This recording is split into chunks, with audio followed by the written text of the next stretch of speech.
السلام عليكم ورحمة الله. حمدا وصليا وسلما وبعد. أعوذ بالله من الشيطان بسم الله الرحمن الرحيم.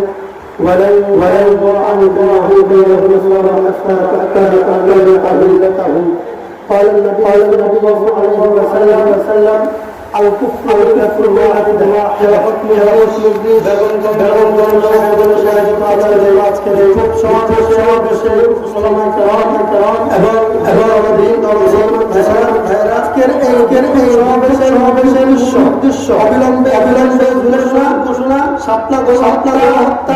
বিচার এবং ঢাকায় জাতিসংঘের জাতিসংঘ বাংলাদেশ আসতে চেয়েছে। একটাই কারণ গত 50 বাংলাদেশের মানুষ নিজেদের নির্ধারণ নিজেরা চেষ্টা করেছে। গত 50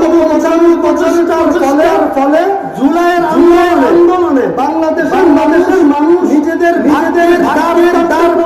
পৌঁছে গিয়েছে।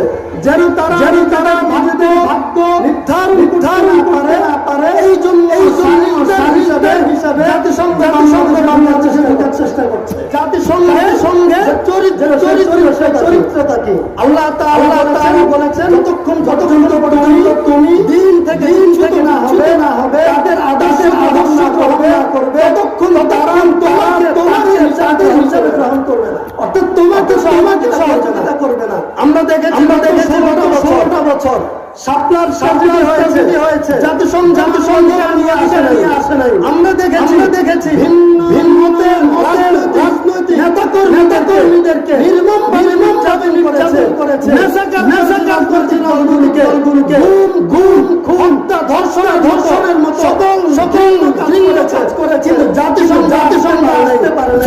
ফিলখানা হত্যাকাণ্ড করেছে। বাংলাদেশে মানবাধিকার প্রতিষ্ঠা সর্বশেষ হত্যাকাণ্ড হয়েছে। মানবাধিকার হয়েছে যখন তাদেরকে বিচার হয়েছে তখনই তারা এখানে ঢুকতে চাইছে যেন অপরাধীদের বিচার সম্পন্ন। এটাই বাস্তব। কারণ যদি তারা মানবাধিকার হইতো তাহলে আজকে আমাদের এই অধিবেশন অতিথি শাইখুল হাদিস কাসিমি তার সন্তান আজকের দিন এরকম একজন নয়, হাজার মায়ের সন্তান হয়েছে শিকার হয়েছে। মানবাধিকার আসছে কখন তাদের বাস্তবায়ন বন্ধ হয়েছে। বিচার এবং আশার সেটা হচ্ছে প্রতিষ্ঠা করবে সমকামিতা করবে। এই জন্য তাকে পরিচালনা বানাচ্ছেন। সে নিজে সমকামী সমকামী পুরুষ বউ নিয়ে আজকে সিদ্ধান্ত নেওয়ার বিষয়ে কোন দল করেন এটা বাংলাদেশকে দিবেন না সেটা হচ্ছে আজকে শেষ কথা বলে যাচ্ছে। আজকের বাংলাদেশের মানুষের এই সময় জাতিসংঘ আসে, জাতিসংঘ আদর্শ ট্রান্সজেন্ডার এখানে অসামাজিক একটা সৃষ্টি করবে। বাংলাদেশের মানুষের সামাজিক কালচার কিছুকে জলাঞ্জলি দিয়ে আদর্শিক বা পরাজিত করবে।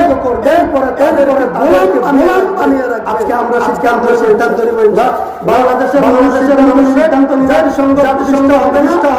আমরা সমর্থন করবো না।